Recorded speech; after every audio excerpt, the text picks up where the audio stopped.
Hello everyone, welcome to our YouTube channel. आज हम देखने वाले एक और क्वेश्चन को जो कि 2 बार पूछा गया है पेपर में और हो सकता है कि इस बार भी पेपर में पूछा जाए, तो आप इसको बिल्कुल छोड़कर मत जाइएगा। बहुत अच्छे से कर लीजिएगा और बहुत ईज़ी क्वेश्चन है ये, ठीक है? तो हमारे पास लिखा है construct a DFA from terminal number division bye 4, ठीक है? तो हम डिविजिबल बाय 4 है तो टर्मिनल नंबर को डिवाइड करना है। टर्मिनल नंबर यानी कि जिसमें हमारे पास हो 0, 1 और 2, ठीक है? डिविजिबल बाय 4 है। Divisible by 4।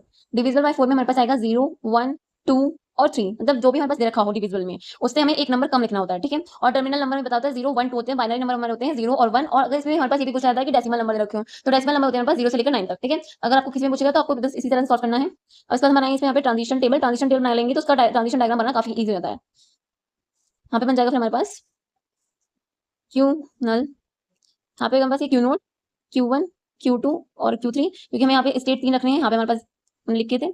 और इनपुट हमारे पास क्या जाएंगे 0, 1 और 2, ठीक है? अब देखो जो ट्रिक है आपको जो हर क्वेश्चन में अप्लाई करनी है। हमारे पास ये सारा है Q1, Q2, Q3, Q4 से, ठीक है? तो यहाँ पे स्टार्ट करेंगे Q note, Q1, Q2, Q3, ठीक है? यहाँ पे खत्म होने के बाद वापस से स्टार्ट करेंगे Q नोट से, Q note, Q1, Q2, Q3, फिर वापस से Q नोट, Q1, Q2 और Q3। हमारा जो लास्ट है वो हमारे पास लास्ट वाला ही आना चाहिए, ठीक है? अगर आपका लास्ट आता है तभी आप सही कर रहे हो, सब पता चल जाएगा, ठीक है? अब हम बना लेंगे ट्रांजिशन डायग्राम। यहाँ पे हमारे पास क्यू नोट है, ठीक है? क्यू नोट जो है वो 0 लेकर जा रहा है क्यू नोट पर, तो 0 लेकर ये जा रहा है क्यू नोट पर, 1 लेकर ये जा रहा है Q1 पे, ठीक है? और 2 लेकर ये जा रहा है हमारा Q2 पे, ठीक है? इसके बाद हमारे पास जो Q1 है वो हमारा 1 लेकर जा रहा है Q नोट पे, तो हमारा हो जाएगा Q1 जो है वो 2 लेकर जा रहा है खुद पर ही, और 1 लेकर ये जा रहा है हमारे पास Q3 पर, ठीक है? सॉरी 0 लेकर। Q3 जो है हमारे पास 0 लेकर जा रहा है Q1 पे, और 2 लेकर जा रहा है हमारे पास ये खुद पर ही, और फिर हमारा ये जो है 1 लेकर जा रहा है हमारा Q2 पे, ठीक है? इसके बाद जो Q2 है वो हमारा 1 लेकर जा रहा है Q3 पे, 0 लेकर वो खुद पर ही जा रहा है,